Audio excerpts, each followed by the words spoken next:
Cukup cek. Enggak.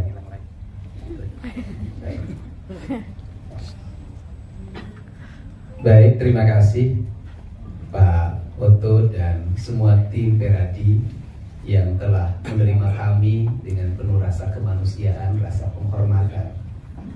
Saya ini orang yang dalam setiap hari itu biasa berkeliling kampung untuk menemui, menyentuh, menyapa warga, dan dari setiap peristiwa yang ditemukan selalu ada cerita yang tidak pernah berhenti.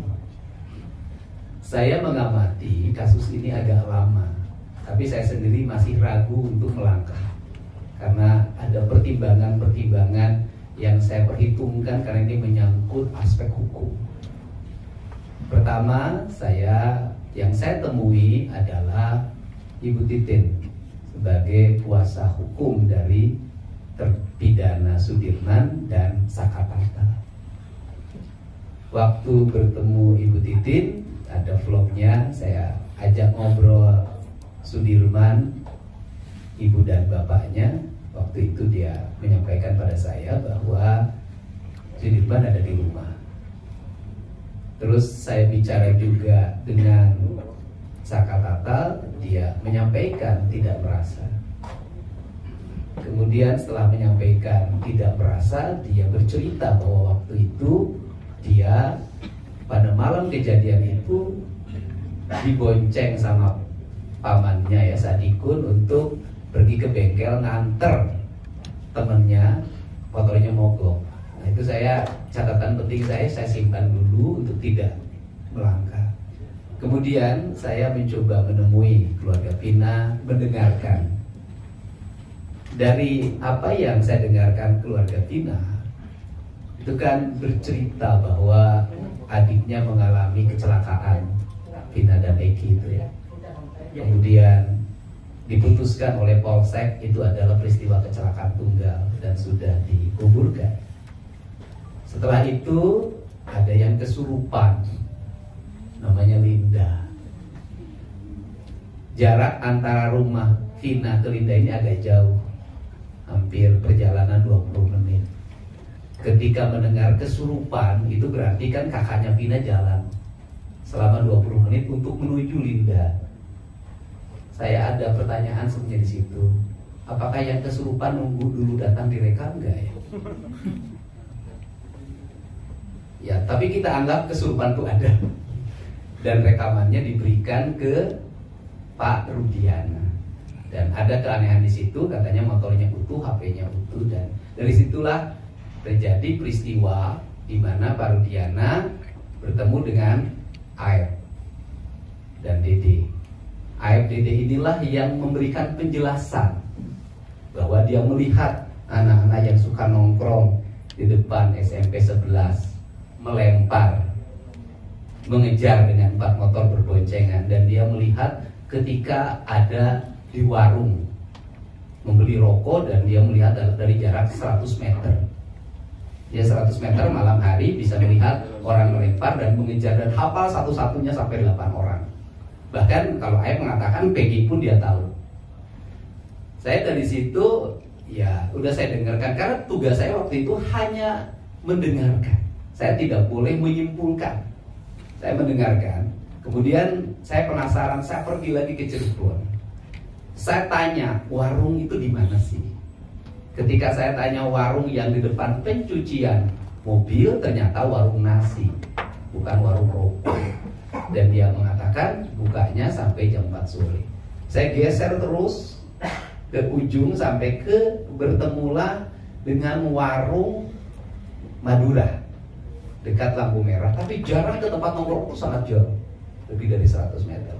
Pada saat itu saya didatangilah Peri. Peri ngomong pada saya, tidak percaya terhadap keterangan Aib. Saya di sini, saya tidak mungkin itu Pak, itu bohong. Nah dari situ saya agak mulai, nah ini harus siapa lagi saya tanya nih. Setelah itu saya bertemu lagi dengan menemui lagi Sakatata. Bertemu Sakatata, saya pertama yang ingin saya lihat, benar nggak Sakatata ini tidak melakukan. Itu dulu satu-satu saya. saya pengen beresin dulu Sakatata. Maka saya bertemu tiba-tiba dengan Sadikun karena Sakatataannya berada di rumah Ibu Titin. Sadikun menjelaskan pada malam minggu itu Sakatata ngumpul di sini di rumah ini bersama beberapa temannya. Kemudian dia di situ ngobrol dan kemudian motor temannya mogok. Ketika motor temannya mogok, maka motornya didorong. Istilahnya ada apa? Istilah Cirebon itu apa? Di step, kemudian di step itu terus kemudian melingkar hampir melewati jembatan flyover. Di jembatan flyover itu Sadikun gak berani lewat karena ada polisi. Dia tidak pakai helm, tidak punya SIM. Akhirnya dia belok ke kanan. Dari ke kanan itu nyampelah ke bengkel. Saya tidak percaya jujur aja. Maka saya ngajak rekonstruksi, walaupun saya bukan ahli bidang itu. Ayo kita mulai dari sini. Dan saya tidak memberitahu siapapun. Ayo kita rekonstruksi. Rekonstruksi itu yang motornya mogoknya datang, kemudian didorong, betul, dan belok ke kanan sampailah ke bengkel. Tiba-tiba saya ke tempat bengkel itu, saya bertanya langsung yang punya bengkelnya itu. Dia mengatakan betul pada malam itu ke sini. Setelah itu siapa lagi? Yang bawa motornya siapa? Sekarang lagi kecelakaan, kakinya patah 4. Saya temuin lagi. Ketika kemudian dia menjelaskan malam minggu itu betul Sakatata itu kesini bersama saya. Saya kan kalau melihat orang bohong, tiba-tiba ditanya, sama kan tidak bohong menurut saya. Siapa sih yang bisa membuat rencana? Kan pasti ada selipnya. Belok jalan dan kemudian dia katakan saya lurus Pak. Lihat polisi ada di situ, tapi memang tidak lihat mayat korban. Kalau saya lewat sudah.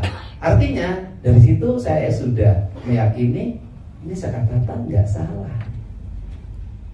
Nah, setelah itu maka saya ingin yang kedua, yaitu membuktikan bahwa terdakwa yang lain salah nggak sih dalam pandangan objektif saya, gitu loh.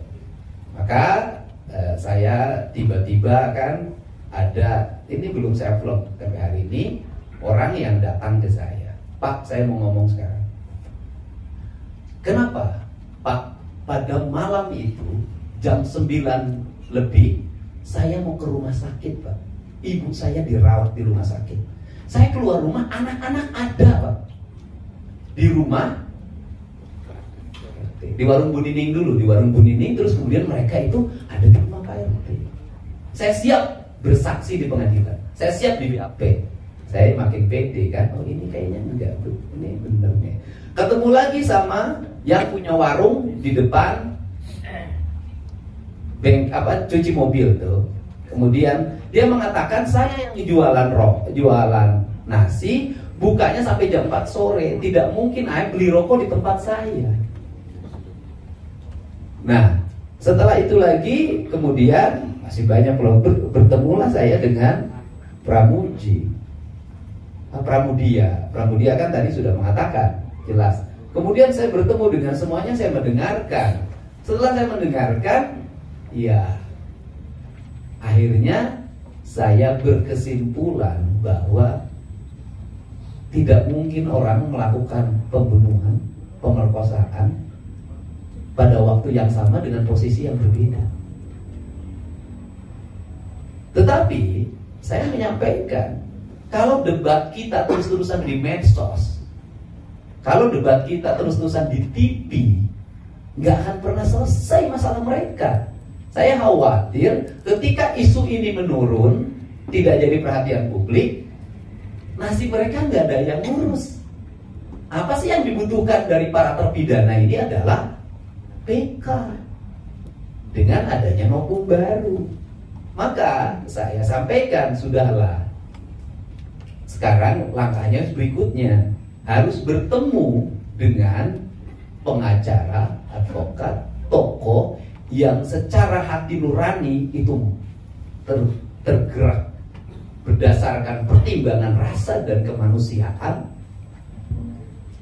bahwa ini ada orang-orang yang hidupnya susah, kerjanya kuli bangunan, sudah ada yang meninggal ibu dan bapaknya, bahkan yang satu meninggal ibunya ketika sudah di penjara, yang harus diselesaikan secara hukum, tidak lagi hanya perdebatan di media sosial dan televisi. Maka saya mencoba untuk bertemu dengan Pak Oto Hasibuan. Karena saya tidak bisa beracara, saya hanya bisa menyampaikan di media sosial lewat channel yang saya miliki.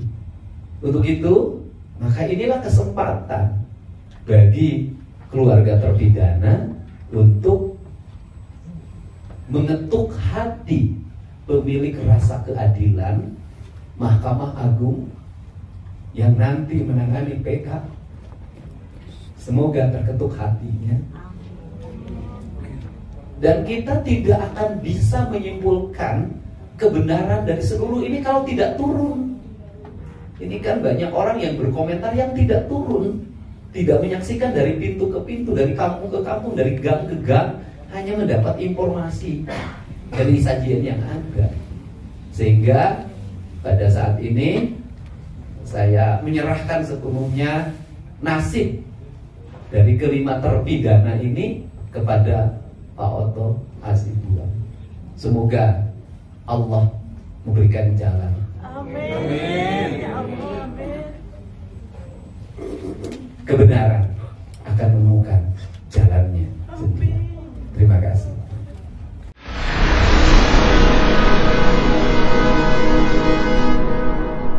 Jadi jangan lupa untuk subscribe Cumi Cumi. Ditekan ya tombol lonceng merahnya.